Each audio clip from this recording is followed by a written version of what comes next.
Hello everybody, Christian from Treasure Town here, and today we're going to be searching another one of these half pounds of world coins that I have so much fun going through, looking for rare coins, old coins, silver coins, designs I haven't seen before, or anything that's going to prompt a little mini historical research project, and then I'll re-edit it into the video. So say, we've got a 20 coin, I'm trying to think of something to come up with. I wonder how many people live in Hungary. I'm going to estimate 8 million, but we'll see what the answer ends up being, and there's tons of different coins that we can search for. So let's pour this out, and we'll hear a brief word from our sponsors and get right into the bag. Before we get into this grab bag, I want to thank MA Shops for sponsoring this video. Their online marketplace, mashops.com, has a great selection of ancient US and world coins, paper money, stamps, and more. They've got a really good reputation, easy to use site, and they work with trusted dealers, so it would be a mistake to not head on over there and be aware of this awesome source for coins. Hopefully you can find something for your collection there, and with that being said, thanks to them again for sponsoring it, and let's get into the grab bag. And we'll start out with this large coin in the middle here. Looks like it's going to be King George VI and a half crown, which I believe is 2 shillings and 6 pence. There's 12 pence in a shilling and 20 shillings in a British pound. So this is like 1/8, I think that's right, 1/8 of a British pound, but a good start to our hunt here, and it looks like there's actually a fair amount of different sort of Britain or British inspired coinage here that I can sort of get out of the way, just in terms of, these are relatively common coins. They ended up going over to decimal coinage in about 1970, 71, and this one's from 87, but the 2 pence coin, being 1/50th, of course, of the new British pound. Here, this is actually a nicer shape than we often find these. 10 centimos, 10 centimos from Spain. 1879, we see King Alfonso XII. I'm not sure what happened during his reign, if there were any major sort of political significance things he was involved with, but I'm going to update that for you. But this is actually a nicer eye appeal coin. I could see collectors wanting to get this individually, so I'm going to definitely put that one aside. And then we'll follow it up with a 5 franc coin here with the sower. Reminds us of the Walking Liberty $half design and the American Silver Eagle. We've also got here, looks like 10 Reichspfennig, or Rentenpfennig, 1924 from Germany. So this is post-Weimar Republic, and there was the Rentenmark after hyperinflation. So I believe that this was the first right after that hyperinflationary period, but I'll have to update with you to confirm that, because I do want people to walk away every time knowing a little bit more about our world. So here are 2 Bahamas coins, it looks like. We got 1 cent. Just different, I assume that this one being smaller is probably from a later year, and it is 2015. Even if it's a small amount, saving on metal costs is something most countries aim to do with their currency. And then after that, a République Française, a 1945, the wartime metal, similar to how we have the steel zinc pennies in 1943. A lot of other countries experimented with different metals, and they were often like the steel wartime looking coins, so unfortunately they don't wear down in the most attractive way. We see another classic George William Gordon, national hero of Jamaica, on their 10-cent coin. This one, I forget exactly what constitutes British West Africa. I would assume that maybe it's like Cameroon or like Cote d'Ivoire, but I'm not exactly clear. And we see, George the 6th again, but the Rex FD Ind Imp, the Emperor of India.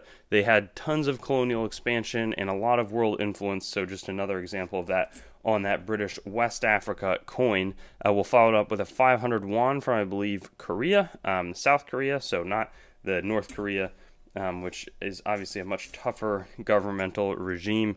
Then we see, King George VI all over this hunt with the 1937-1938 halfpenny. There'd be 96 halfpennies to a pound of copper or bronze, 48 pennies.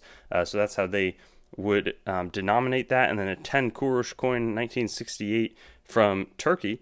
So that's a neat find. Don't see these quite as frequently, and I don't think I've ever seen this specific design. There's a few other designs that are slightly more common that I'm more familiar with, at least after having done a bunch of these hunts. And 2009 Patria o Muerte, I've never seen this before, and it's a modern 20 centavos coin from Cuba. How interesting is that? So I'm not sure who produces their coins. I'll see if the United States still does it, because it's a very similar design to the coins that were produced sort of 1914, 1915, when Cuba got their own coin production, but it was conducted by the United States. I'm sure that this isn't, but I don't know if it's illegal to smuggle the currency out. It's the first one of these modern coins that I've held in hand. So fascinating find, really happy about that. Then we have a thicker 10 francs coin, sort of interesting, spiky and idealistic French design, 1979, with a, you have the Liberté, Égalité, Fraternité edge, and this would have actually sort of like 1.5 euros, so about $1.50 of spending power. So actually was a reasonably valuable coin in terms of what you could buy with it. I see a silver coin right there. We'll get to it momentarily. 1 lira from Turkey from 1970. So kuruş being the cents equivalent, and then the lira being the full thing. And I see 3 Japanese coins here totaling 12 yen. The yen has weakened as of late compared to the dollar, so this is probably worth like 10 cents in spending power over in Japan.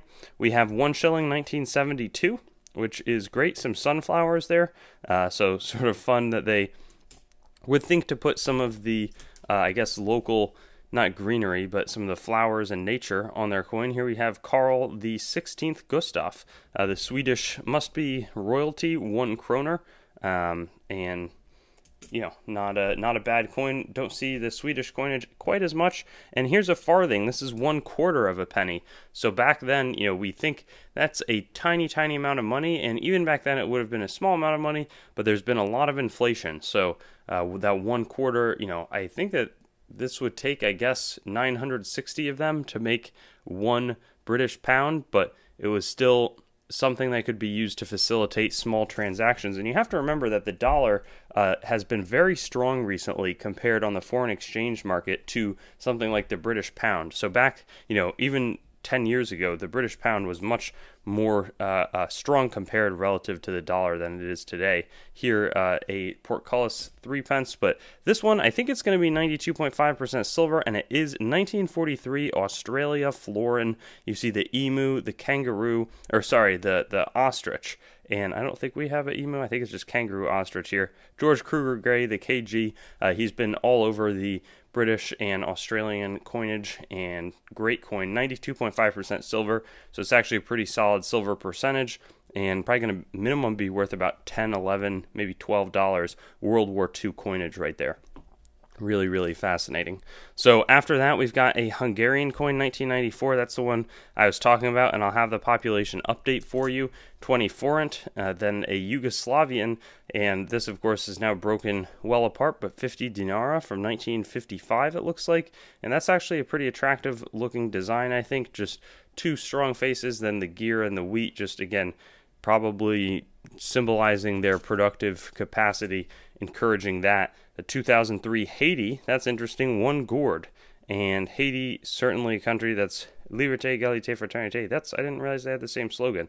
Been plagued by a lot of difficulties, but they obviously, you know, have that coin, 7-sided coin. Hadn't seen it before. Netherlands, 1961, 5 cents. Then we also have another penny coin. Here is a Costa Rica, 25 centimos, Central America, 1972. So that's a nice coin here. Uncirculated condition. Don't think it'll be too valuable, but still not bad. This one, I can't tell if that's like silver or copper, and it looks like we have 2 German empires. So I'm going to start with this one. 10 Pfennig from 1903, German Deutsches Reich, the Second Reich, and that's from the A Mint from Berlin. Both of these coins from the A Mint. I thought that was going to be like a larger, but the more I look at it, I think it's going to be silver.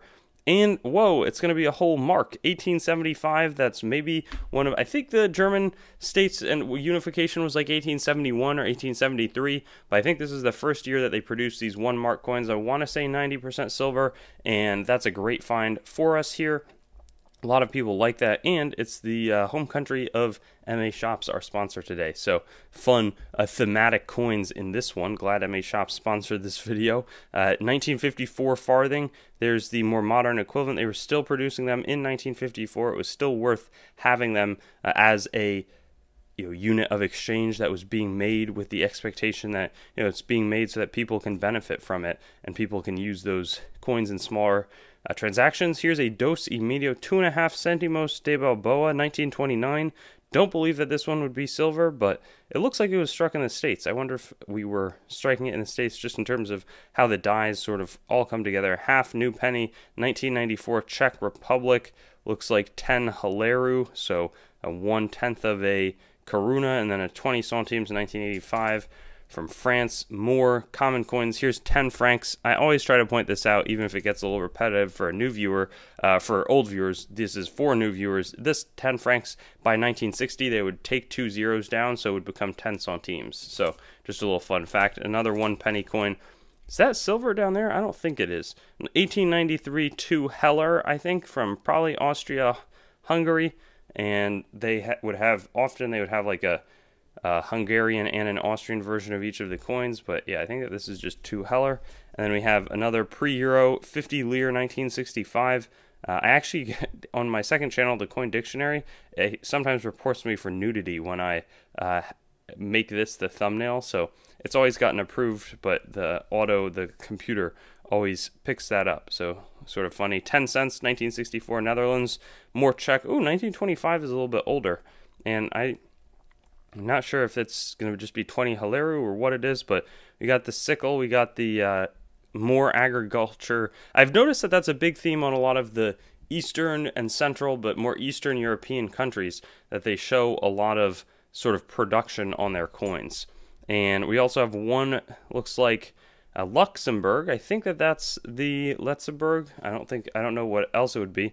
And that's less of a, that's more Western European, but still doing the production. That guy looks pretty strong, got some nice biceps. Let's see what else we've got. 1961. I don't think that this one's silver when I look at it. 1 escudo, but I will confirm for you. And it still looks like a nice coin to me. So, great. We got 2 more 2 pence, and look at that. There's still some cool coins left, but Madagascar. 2 francs out of Madagascar. It looks like a French government at this point. You know, it's controlled by the French government in 1948. And you see fascinating port in the back. You know, Madagascar being an island off the southern eastern coast of Africa. And a lot of animals there. So it makes sense that they would feature some of those on the coinage. But aluminum coin feels really light. But a cool coin towards the end of this hunt. And it's so fun to just be able to see different types of things. Not just like super valuable coins. 10 groszy, 1/10 of a Polish zloty. And then our last coins here. Whoa. Deutsches Reich, 1917 1 Pfennig. I've never seen that design before. World War I era German 1 Pfennig coin. Fascinating with the aluminum strike. I didn't know that that was really a thing, and I'm not sure. Is that the E mint? I think is not a mint that I'm familiar with. So I'll get you a value update on that coin. Maybe they're really common, but I just haven't seen one before, and I'm curious why that is. And that one's in really nice condition. And look, 1888 Dominican Republic. We see the Bible with a cross. Cool to have that on the coin. 2.5 centavos. That's going to close us out. But between the coin we just found before it, which may have some value, between the high percentage older coins, 1875 1 mark, 1943 florin, this better eye appeal 10 centimos with Alfonso the 12th, and a host of other great finds. Really, really exciting stuff today, and makes me that much more excited to unbox our next bag, which should be coming out on next Tuesday. Thanks for watching the video. Be sure to like, comment your thoughts, and subscribe to Treasure Town, and get in touch with me on Instagram, Facebook, and Twitter. Also, check out my website, treasuretowncoins.com, for news and updates related to the channel and collectibles in general. Lastly, there's a link tree in the description with links to all of my other sites, as well as some affiliate links that can support the channel. But with that being said, have a great day, and I'll hope to see you on some of my videos in the future.